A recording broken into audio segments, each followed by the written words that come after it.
කලදුටු කල වලයිහගෙන මඩිතදකර ගනිලා කියලා කතාවක් තියෙනවා අහලා තිනෙවිද? අහලා තිබුණාට මේ වෙලාවේ මොකද මේක මතක් කරේ කියලා පුරාඥයක් ඇතු වෙන්න පුළුවන්ව මතක් කරන්ට හේතුව තමයි පහුගිය ආණ්ඩුවේ හිටපු මැටි ඇමතිවරුන්ගේ කපටි සූත්‍රයක්. මොකද දන්නවද වැඩි?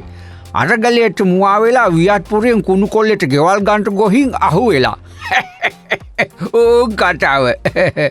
මේ වැඩේට හිටපු මැටි ඇමතිවරු 50 සම්බන්ධ වෙලා තියෙනවා. පහුගිය අරගල කාලේ කට්ටියගේ ගෙවල් ගිනි තිබනව. ඉතින් මේ වෙච්ච පාඩුව පියවා ගන්නට ඒ වෙනුවට වියත්පුරයෙන් ගෙවල් ගන්නට තමයි මේ කට්ටිය වෑයම් කරලා තියෙන්නේ. ඒත් කුණු කොල්ලෙට වැඩේ මාට්ටු වෙච්ච හින්දා මේ ගෙවල් දෙන එක නතර කරලා කියලා ආරංචි. හැබැයි ඒ වෙනකොට 26 දෙනෙක්ම ඇරගෙන. මොකද අයිබුවන්ට රටේ මහජනයාට පුංචි සහනාධාරයක් ගන්නටත් සෑහෙන කාලයක් බලාගෙන ඉන්න උනාට ඔය මැටි ඇමතිවරුන්ට එහෙම නෑ. සුටුස් පුටුස් ගාලා ඔය වගේ වැඩ කර ගන්න පුළුවන්.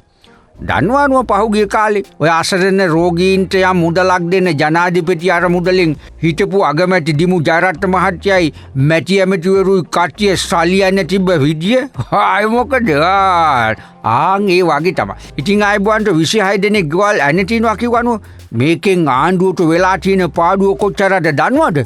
කෝටි 22ක්. මඩි නෑ නේද? හොඳට තියෙන්නේ අපේ රටේ මැටි ඇමතිවරු යම් පාඩුවක් කරොත් ඉතින් කෝටි ගණන් වලින්ම තමයි. ඔව්. ඒ කට්ටිය වැඩ කරොත් මේ රටට පාඩුවක් අලාභයක් හානියක්ම තමයි. ඒකේ වාසියක් ලාභයක් සිතක් නම් කවදාවත් වෙලා නෑ ඕක. මේ පාඩුව අය කරගන්න පුළුවන්ද කියලා බලනවා කියලා රන්ටි. මම නම් කියන්නේ බල ඉන්න දෙයක් නෑ. කොහොම හරි මේ පාඩුව අය කරගන්න නෑ. එහෙම නැතුව හරියයි. ආයිබුවන්ට වියත්පුරේ මේ ගෙවල් ගන්නට කැබිනට් අනුමැතියකුත් ඒ කාලේ අරගෙනලු. ආයිචි මොකද නෙවෙද? දීකිරට බලල්ලු සාකි කිව්වා වගේ කට්ටිය අත් දෙකම උස්සන්ට ඇති.